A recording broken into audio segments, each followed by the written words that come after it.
بيناتكم شي وليدات ولا لا؟ لا هذا هو المشكل.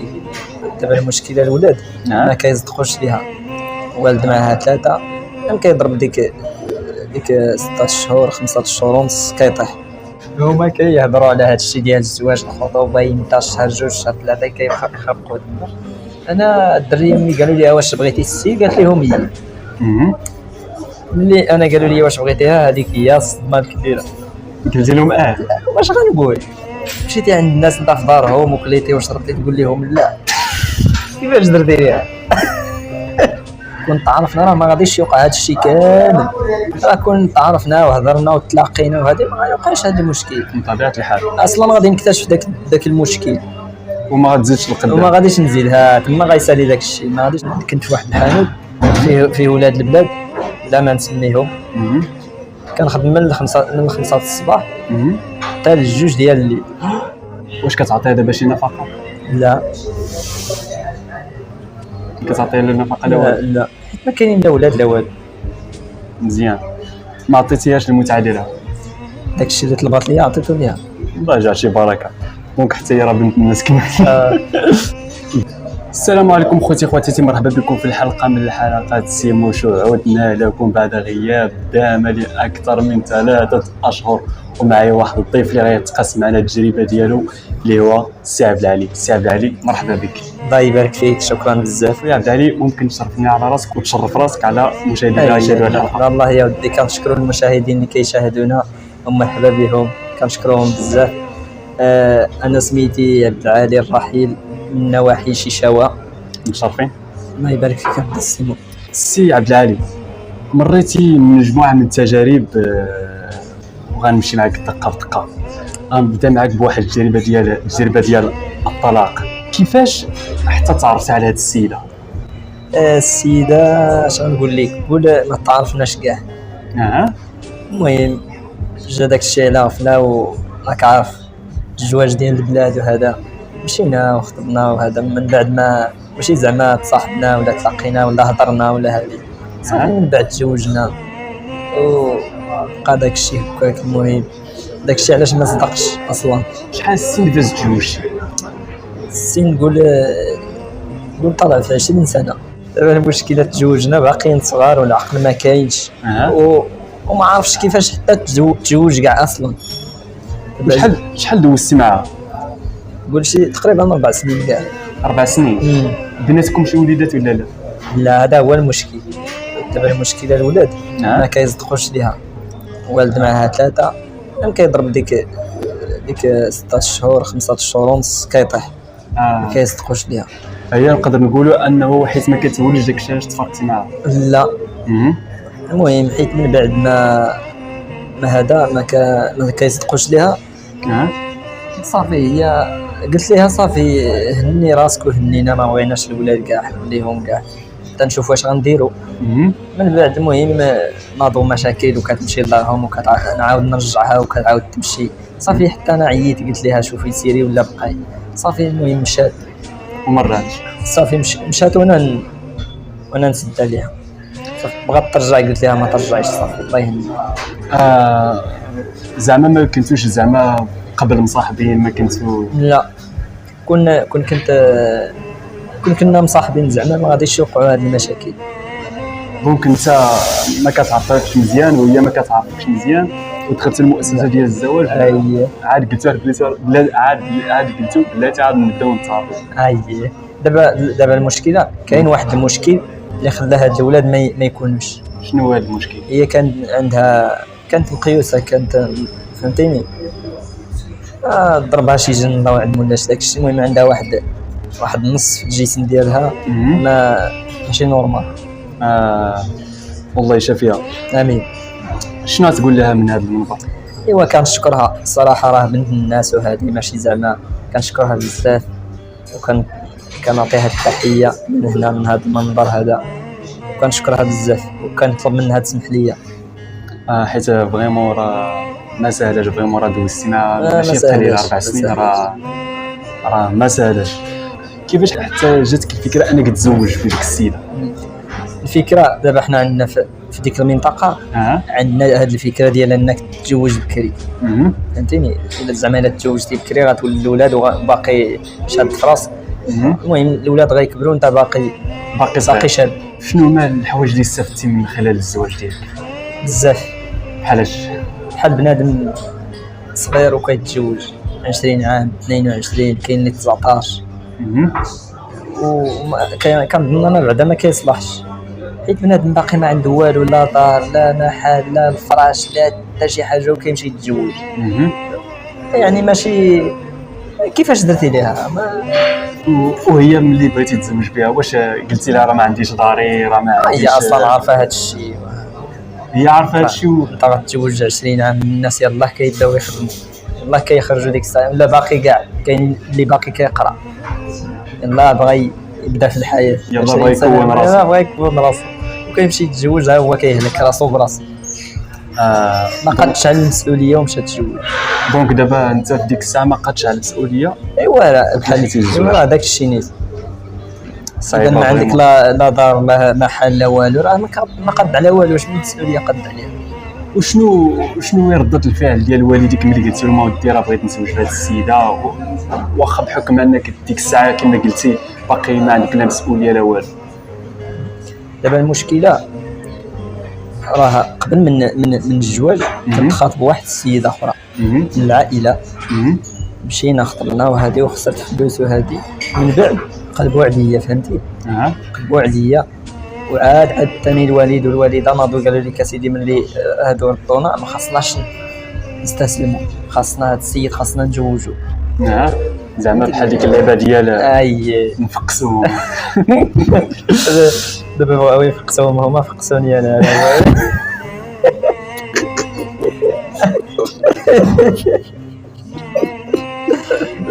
ولا بغاو يفقسوني انا. يفقسوني. المهم صافي مشاو، صافي جينا. انا كنت حاط ديك الفكره ديال الزواج اللي رجعت من تما قلت غادي نبقى هني راسي، فكرت مزيان قلت اش داني انا شي زواج وباقي صغير وهادي.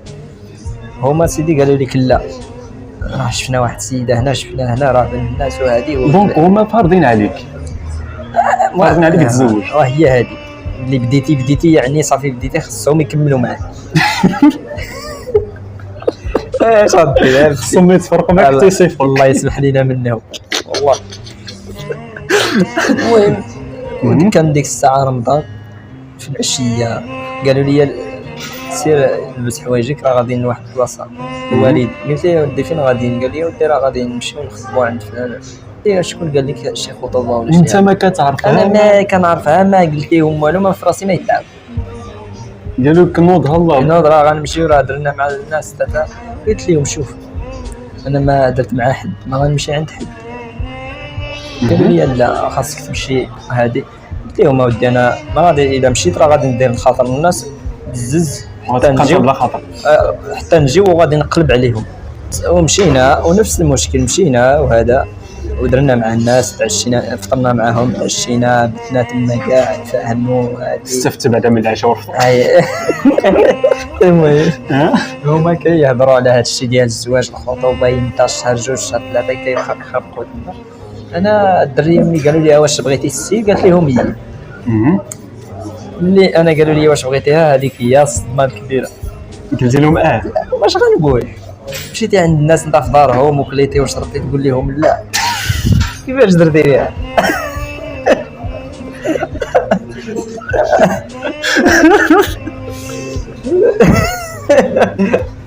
هذيك هي اكبر حريره انا حضرت بها بعدا، هي اكبر شمس العشيه كما تيقول.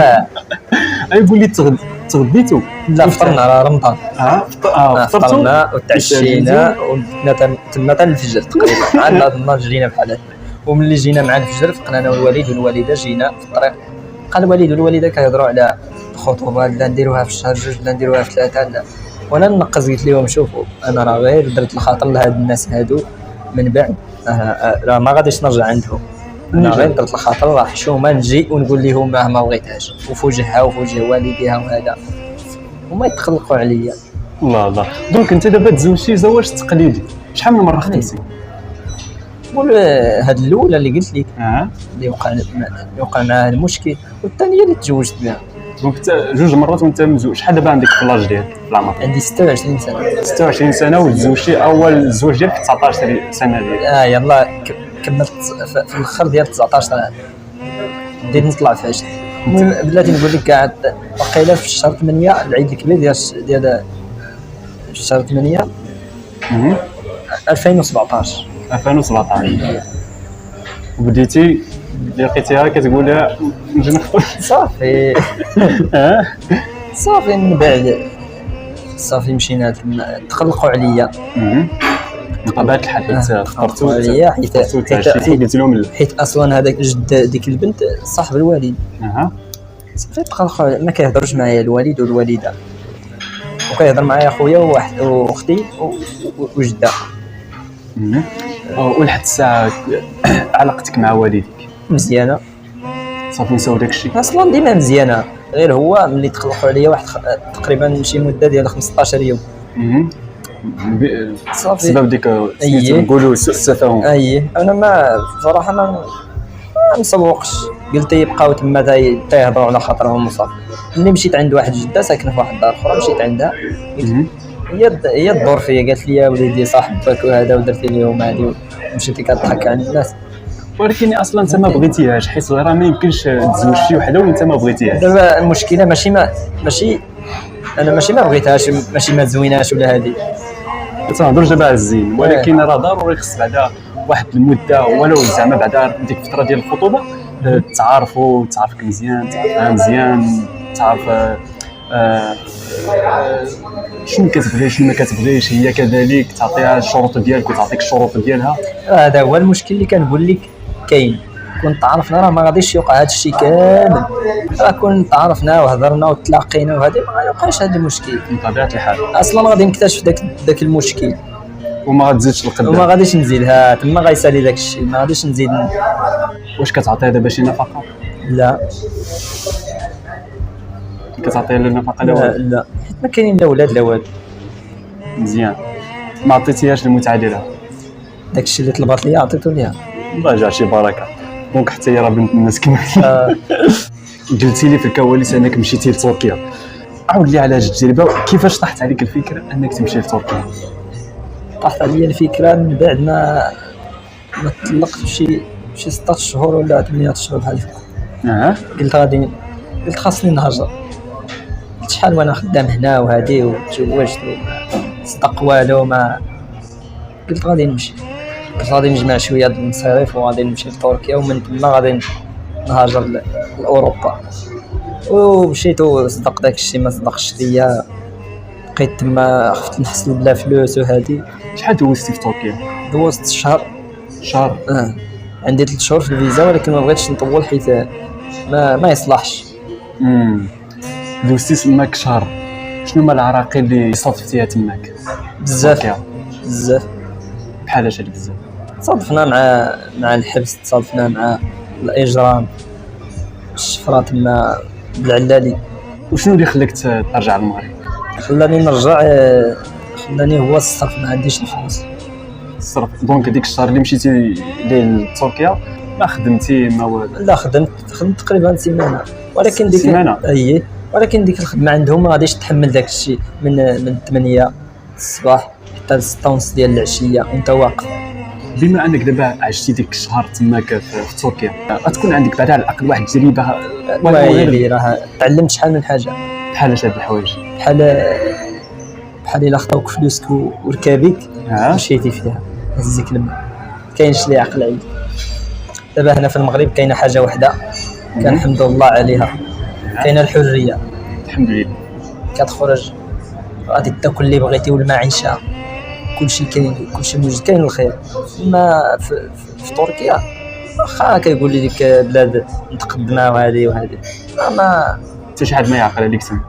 كيبان لي انا ما كاين فرق كبير بينهم بطبيعه الحال.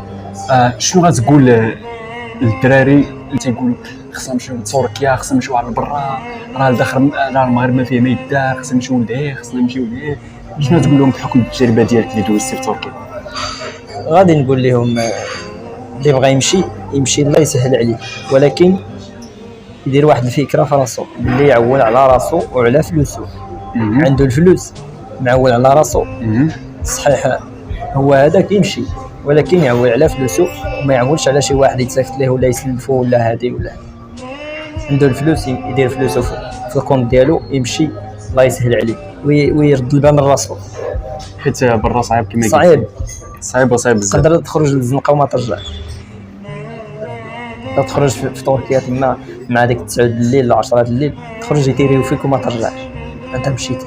في ديك الشهر اللي دوزتي تماك، واش كنتي كاري تماك ولا كنتي كتنعس على برا؟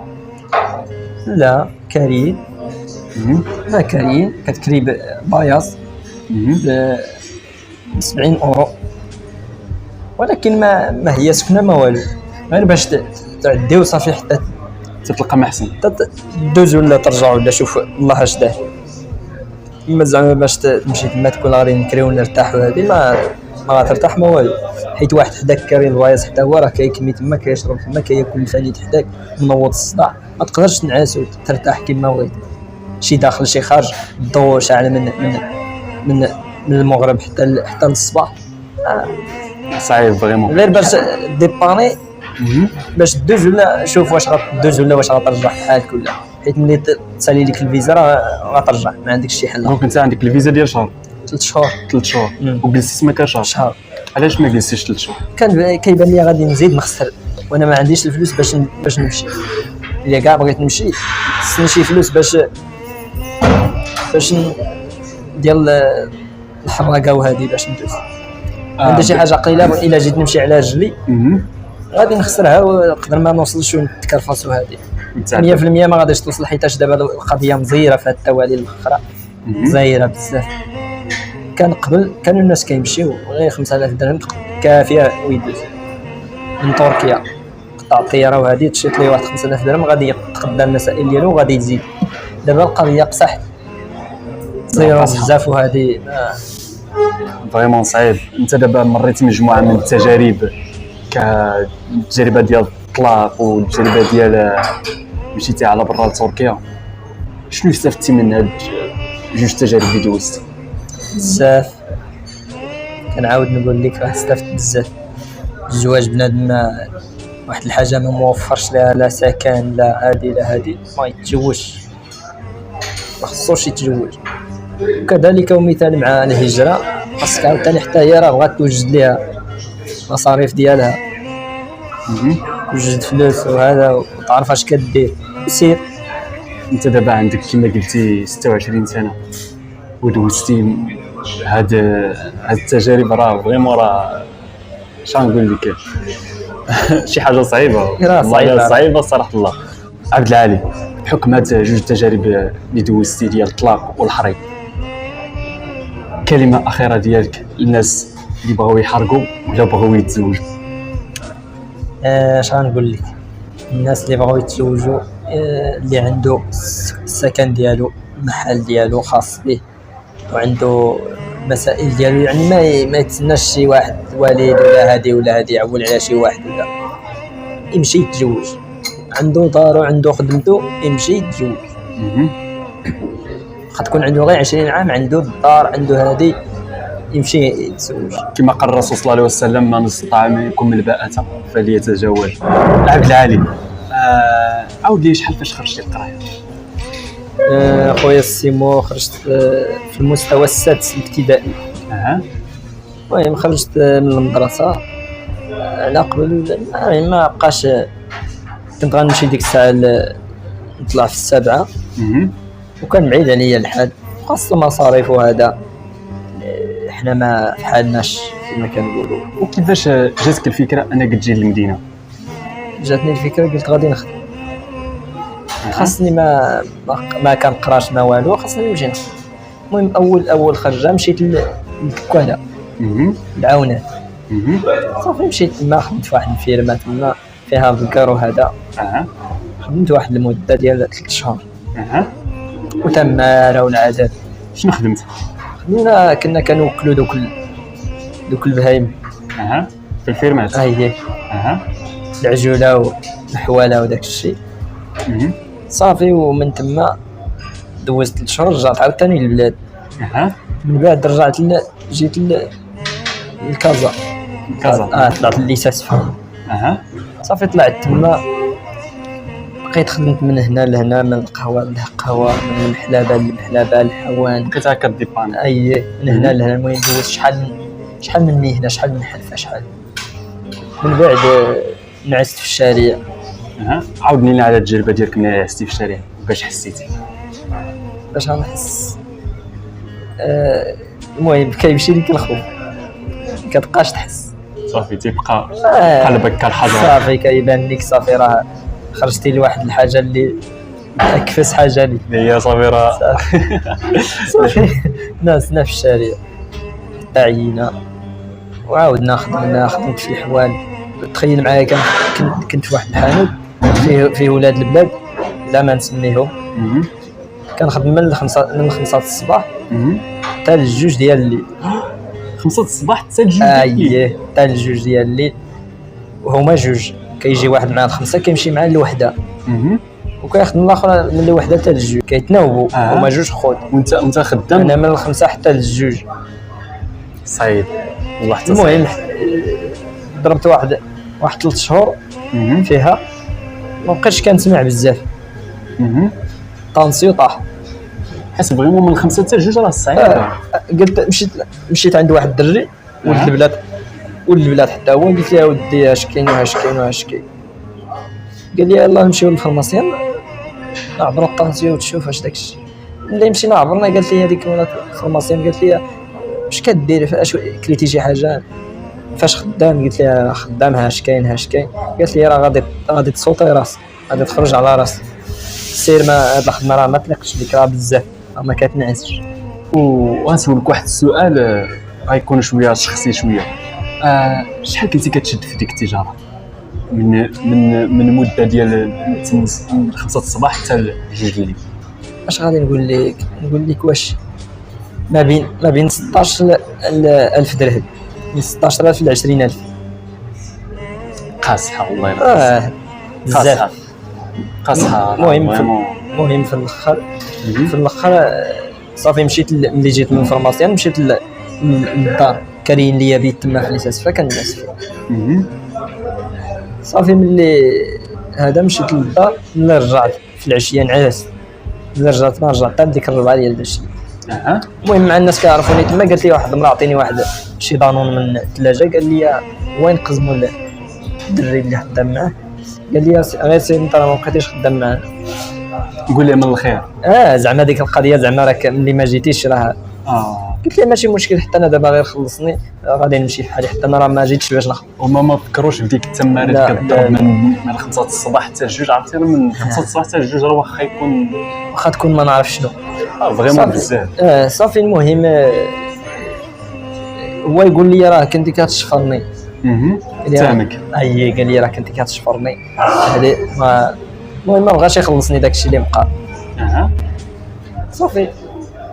صافي مشيت، قلت لي غدا نلقى فلوس. جيت لغبت ليه، دار بحال الا ما كيسمعنيش، كيسربي في بنادم وما مسوقش ليا وهادي. صافي مشيت عاود ثاني رجعت. هادشي في كازا؟ شي 3 الخطرات. المره الثالثه كنهضر معاه، دار بحال ما كيسمعش، وانا مشيت للكوميساريه. مشيت رجعني خوه من باب الكوميساريه. صافي هو حط ليا فلوسي فوق الكونطوار، قال لي يلاه رحنا الوالدين. قلت ليه الله يهنيك. الا كان هو غيشوف هذا الفيديو شنو غتقول ليه في هذا الموضوع؟ اش غادي نقول ليه؟ كنقول ليه مسامحك، انا غير الله يسمح لك وصح. خويا عبد العالي، كلمه اخيره للناس اللي غيشاهدوا هذه الحلقه. ايوا الناس كنشكروهم بزاف، الناس الجمهور عزيز علينا، كاع المغاربه راه خوتنا وكنشكروهم بزاف. تحياتي ليهم. تحياتي لكم. وخوتي خواتاتي، معايا ومعكم السي عبد العالي. السلام عليكم.